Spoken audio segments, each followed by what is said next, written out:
Hello বন্ধুরা, নতুন করে একটা ভিডিও নিয়ে চলে এলাম তোমাদের কাছে। PST football. আজকের আমার এই ভিডিওর বিষয়বস্তু হতে চলেছে ইস্টবেঙ্গল এবং পাঞ্জাব এফসির মধ্যে যে আগামীকাল খেলা আছে তার খুঁটিনাটি বিষয়গুলো তোমাদের কাছে আমি তুলে ধরবো, এবং এর সাথে আইএসএল এবং অন্যান্য টুর্নামেন্টের কিছু টুকিটাকি খবরাখবর আছে, সেইগুলো তোমাদের কাছে তুলে ধরবো। তা এই বিষয়বস্তুর মধ্যে প্রবেশ করার আগে তোমাদের কাছে প্রথমেই যেটা আমি বরাবর অনুরোধ করি, যে আমার এই পিএসটি ফুটবল যদি তোমাদের ভালো লেগে থাকে তাহলে অবশ্যই লাইক, শেয়ার এবং সাবস্ক্রাইব করতে ভুলো না। চলো আমি আর দেরি করব না, আমি এই আজকের এই ভিডিওর বিষয়বস্তুর মধ্যে প্রবেশ করি। তা তোমরা সকলেই জেনে গেছো যে ইস্টবেঙ্গল ইতিমধ্যে পাঞ্জাবে পৌঁছে গিয়েছে এবং পাঞ্জাবে গিয়ে সকালে চুটি অনুশীলন করেছে। ইস্টবেঙ্গল ক্লাবের হাতে আর মাত্র 4টে খেলা বাকি আছে আইএসএল এর লিগের। তার মধ্যে দুটো অ্যাও ম্যাচ খেলতে হবে, দুটো হোম ম্যাচ খেলতে হবে, এবং এই দুটো অ্যাও ম্যাচের মধ্যে একটা পাঞ্জাব এফসি খেলতে চলে গেছে। সকালবেলা ছুটি অনুশীলন করেছে। এই প্রথম অস্কার বুজোর অপশনও অনেক পরিমাণ হাতে পেয়েছে। এখন আমাদের দেখতে হবে অস্কার বুজোর কোন 11 জনকে নিয়ে মাঠে নামবে, কি পরিকল্পনা করবে, কি ফুটবলটা উপহার দেবে। তা সেই জায়গায় দাঁড়িয়ে আমার যেটা মনে হয়েছে, যতটুকু আমার কাছে খবর আছে, যে অস্কার বুজো এই জায়গায় ফুললি অ্যাটাকিং ফুটবল মোডে তাকে যেতে হচ্ছে। কেননা যে ইস্টবেঙ্গলকে শুধু জিতলে হবে না, ইস্টবেঙ্গলকে জেতার সাথে সাথে স্কোরিং এবিলিটি, অনেক গোলের সংখ্যা বাড়াতে হবে।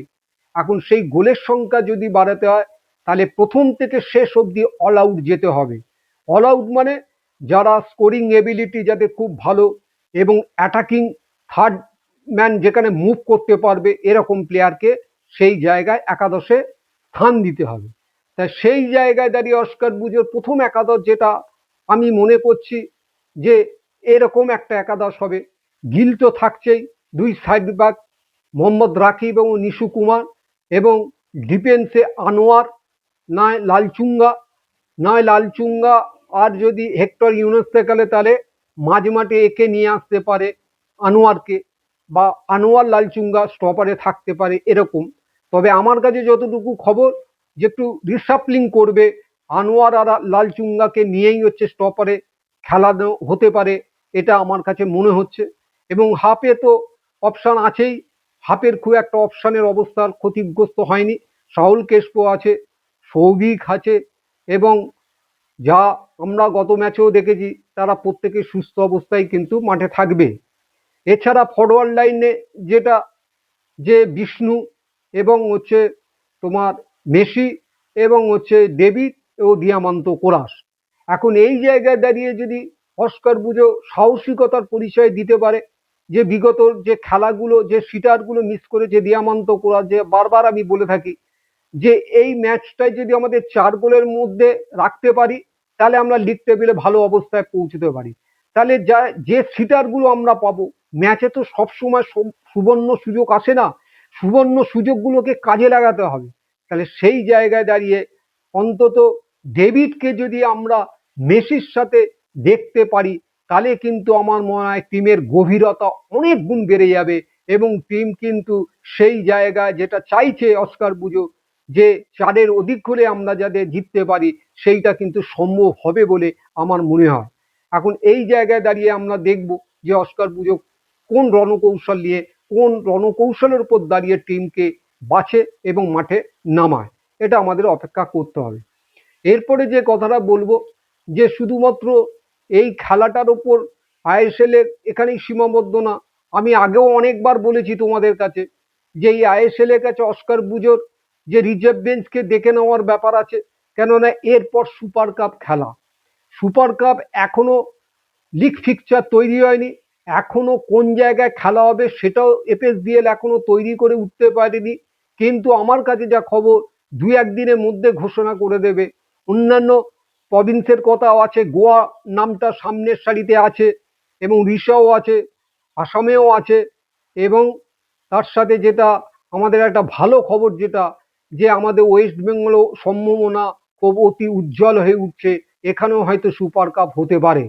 এখন এই সুপার কাপ যদি এখানে হয় তাহলে আমরা আবার নতুন করে ডার্বি দেখতে পারবো, সেই ডার্বির একটা নতুন সুযোগ আমাদের কাছে চলে আসবে। তাহলে এই যখন অবস্থা, তখন এই 4টে আইএসএল এর ম্যাচের ক্ষেত্রে অস্কার বুজোর কাছে রিজার্ভ বেঞ্চকে তৈরি করে নেওয়ার দরকার আছে। রিজার্ভ বেঞ্চে প্লেয়ারদের একটু খেলিয়ে দেখার প্রয়োজন আছে। এইটা কিন্তু অস্কার বুজো করতেই পারে, এটা আমি বারবার তোমাদের ভিডিওতে আমি বলে আসছি। তা সেই অবস্থায় দাঁড়িয়ে আমি নতুনত্ব কিছু প্লেয়ারের ওখানে আনাগোনা দেখতে পারি টিম একাদশের মধ্যে। যে নতুন যে চাকু মান্ডির কথা বলেছি, তন্ময়ের কথা বলেছি, জেসিন টিকের কথা বলেছি, এই সমস্ত প্লেয়ারগুলো আছে, এদেরকে দেখলেও দেখতে পারে। এখন এই জায়গায় দাঁড়িয়ে ইস্টবেঙ্গল অস্কার বুজো কিন্তু পরিকল্পনা করছে। আর যেটা বলবো যে আমাদের এখানে যে সুপার কাপ খেলার কথা আমি বললাম, যে ওয়েস্ট বেঙ্গলে যদি হয় তাহলে তো খুবই ভালো। আবার একটা ফুটবলের উন্মাদনা তুঙ্গে উঠবে, যে ফুটবলটা আমাদের প্রাণের থেকেও বেশি, অন্তত কলকাতা সেই উন্মাদনা আবার ফুটবলকে বাঁচিয়ে রাখবে। এইটা আমরা দেখতেই পারি। এবং তাহলে ফুটবলের এই মরশুমে জুড়ে আবার সেই ইস্টবেঙ্গল, মোহনবাগান, মোহামেডান এই সমস্ত টিমের মধ্যে খেলা হলে অন্তত ফুটবলের মধ্যে থেকে অনেক নতুন নতুন আবিষ্কারও আমরা দেখতে পারি প্লেয়ারদের। তা এই টুকিটাকি খবরই আজকে ছিল, তোমাদের কাছে রাখলাম।